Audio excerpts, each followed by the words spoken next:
रहना। जैसी प्रारंभ में श्रद्धा होती है,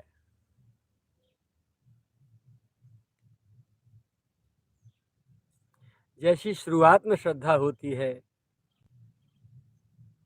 वैसी जीवन के अंतिम समय तक, जीवन के अंतिम क्षण तक श्रद्धा वैसी बनी रहे और उत्तरोत्तर वृद्धि होती रहे। जैसे व्यापारी अपने धन में वृद्धि करता है, विद्यार्थी अपनी क्लास में वृद्धि करता है, पहलवान अपनी शक्ति में वृद्धि करता है, वैसे ही श्रद्धालु को अपने श्रद्धेय, परम श्रद्धेय श्री सद्गुरुदेव में, अपने संतों में, महापुरुषों में श्रद्धा और भगवत भाव दिन ब दिन बढ़ाते रहना चाहिए। कमी क्यों आती है, इस पर ध्यान दिया जाए। श्रद्धा में कमी क्यों आती है? बार बार यही कहना पड़ता है कि महापुरुषों की जो सरलता है ना वो जीव का सत्यानाश उड़ा देती है। जीव इतनी बड़ी बेवकूफ़ी करता है, इतनी बड़ी मूर्खता करता है कि संत की अति सरलता को देख करके वो ये समझ बैठता है ये तो हमारे जैसे ही, हमारी तरह ही भोजन करते हैं, हमारी तरह ही बातचीत करते हैं, हमारी तरह ही हंसते खेलते मजाक करते हैं, हमारी तरह ही सोते पीते हैं, सब काम हमारी तरह ही करते हैं। इनमें और हम में अंतर ही क्या है? कुछ अंतर नहीं। पहले श्रद्धा करता है, फिर तुलना करने लग जाता है, और तुलना में फिर क्या करता है? अपनी समानता ले आता है, और फिर क्या करता है? बोले ये तो हमसे भी नीचे रह गए, अपने आप को उनसे बड़ा मानने लग जाता है। कितनी बड़ी मूर्खता है। तो निकट में रहना, संत की सेवा में निकट में रहना, ऐसा मानिए जैसे काले नाग को खिलाना। बेन बजा के जैसे सपेरा काले नाग को खिलाता है, कब किस समय डंक मार दे, फन मार दे, कोई भरोसा नहीं। सपेरे की किस बात से रुष्ट हो जाए। ऐसे ही महापुरुषों के समीप में रहने वाले साधकों को बहुत, सेवकों को बहुत सावधानी की आवश्यकता रखनी चाहिए। कहीं वो हमारी किसी गलती पर, किसी भूल पर रुष्ट ना हो जाए। यद्यपि देख दोष कबहुन उर आने, और सुन गुण साधु समाज बखाने। दोषों को तो देख करके भी दृष्टि पथ में नहीं लाते, और सद्गुणों को सुन करके ही साधु समाज में बखान कर देते हैं। ऐसा स्वभाव होता है इन परम श्रद्धेय महापुरुषों का। अब इनकी एक एक क्रिया को, बात क्या है? गुरु के आसन पर ही बैठ जाना, गुरु के बर्तनों में ही खा लेना, ये समता आ गई। वाहन पर लिखा देखते हो ना, जब आप गाड़ी में बैठ के जाते हो तो सामने जाने वाले वाहन पर, ट्रक और बस, जो बड़े बड़े वाहन होते हैं, उन पर लिखा होता है कृपया दूरी बना के रखें, कृपया दूरी बना के रखें।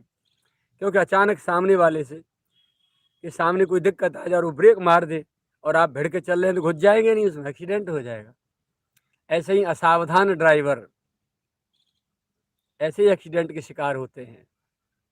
ऐसे ही महापुरुषों के निकट में रहने वाले श्रद्धालु भी एक्सीडेंट के शिकार हो जाते हैं। भय और प्रेम, ये दोनों एक साथ नहीं रह सकते। यदि भय होगा तो प्रेम नहीं होगा, और प्रेम होगा तो भय नहीं होगा। लेकिन सदगुरु के श्री चरणों में ये दोनों एक साथ, बकरी और शेर एक घाट पानी पीते हैं। उनसे चित्त में, अपने चित्त में उनसे भय भी होता है और अगाध प्रेम भी होता है। भय और प्रेम दोनों बकरी शेर एक साथ उनके लिए अपने हृदय में स्थान बनाए बैठे रहते हैं। तो उनमें श्रद्धा कम न हो, इसके लिए खूब जी भर के प्रेम करो, और वो अपने साथ जब सहजता में खेल रहे हों, तो जी भर के खेलो, खूब खेलो, लेकिन भीतर से ये भाव रखो कि ये भगवान है, ये सर्वसमर्थ हैं, ये सब कुछ कर सकते हैं और मैं इनका खिलौना हूँ, ये मेरे साथ खेल रहे हैं। तो खिलौना तो कुछ कहता नहीं, जब बालक उनके साथ खेलता है तो ऐसे ही खिलौना बने उनके हाथ में उनको सुख पहुंचाते रहो। लेकिन ध्यान रहे, सावधान, सतत सावधान, सावधानी हटी दुर्घटना घटी। श्रद्धा भी साथ साथ होनी चाहिए और ये भी भाव रहना चाहिए कि ये मेरे सद्गुरु हैं। भगवान तो हैं ही हैं, लेकिन भगवान के साथ साथ ये सद्गुरु रूप से भी तो मेरा कल्याण करने के लिए आए हैं। तो सद्गुरु रूप से इनके प्रति श्रद्धा रखना, इनके प्रति कुछ मर्यादाएं रखना, इनके प्रति भाव रखना, इनके प्रति सम्मान रखना, इनसे थोड़ा सा ये भी मेरी जिम्मेदारी बनती है।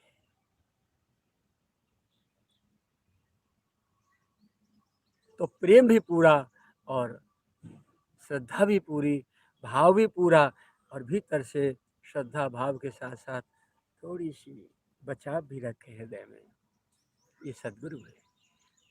और मन को देखते रहे, मन ऐसा तो नहीं कहीं इनकी बराबरी कर रहा है, क्योंकि बराबरी करते करते मन बदमाश है ना। जीव में जड़ता तो है ही है, जड़ता लानी नहीं उसे, जन्म जन्म की जड़ता उसमें है, मूर्खता उसमें भरी पड़ी है। और कब जो है इनके प्रति हीन भाव ले आएगा, मन का विश्वास नहीं किया जाना चाहिए। इसीलिए पूरी सावधानी, प्रेम से खेलो भी, लेकिन पूरी स्टिकनेस, पूरी कठोरता के साथ, पूरी कड़ाई के साथ इनके आदेशों का पालन भी हो। पूर्ण भगवत भाव से इनके साथ सेवा में भी रहो और इनकी दी हुई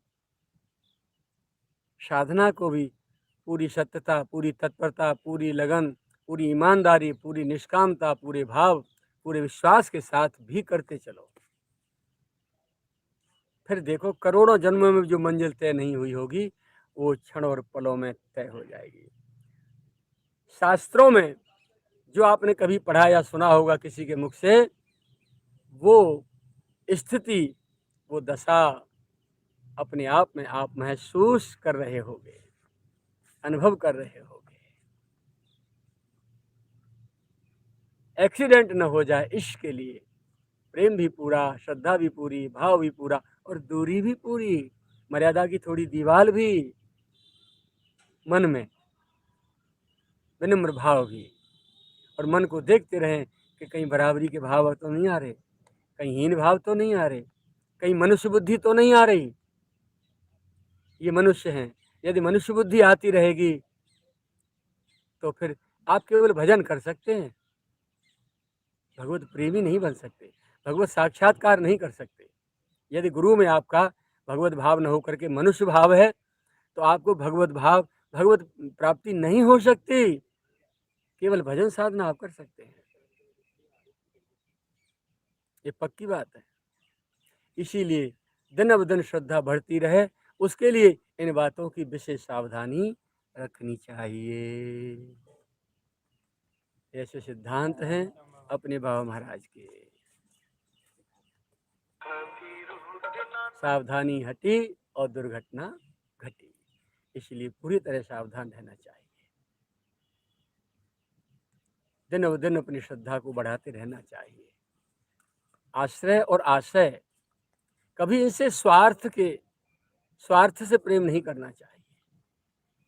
संत से कभी स्वार्थ लेकर नहीं जोड़ना चाहिए।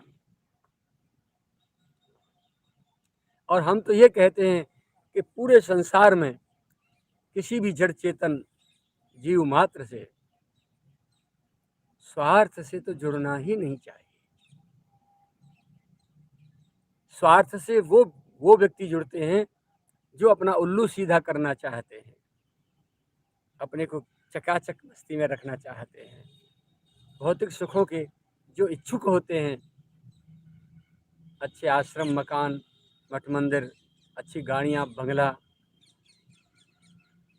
अच्छे खान पान की चीज़ें, अच्छे पहनाव से रहें, ऐशो आराम में रहें। रईसों की भी घरों में जो चीज़ें नहीं हो वो हमारे घर में होनी चाहिए। तो कैसे आएगी? पैसा है नहीं। फिर ऐसे व्यक्ति संतों से स्वार्थ से जुड़ते हैं। हर संत के दरबार में ये होता है और हम देखते आ रहे हैं। पूज्य चरण श्री अपने उड़िया बाबा जी महाराज को भी देखा और अपने बाबा सरकार को भी देखा और अपने आप को भी देख रहे हैं। स्वार्थ से जुड़ते गए और अपना उल्लू सीधा करते गए।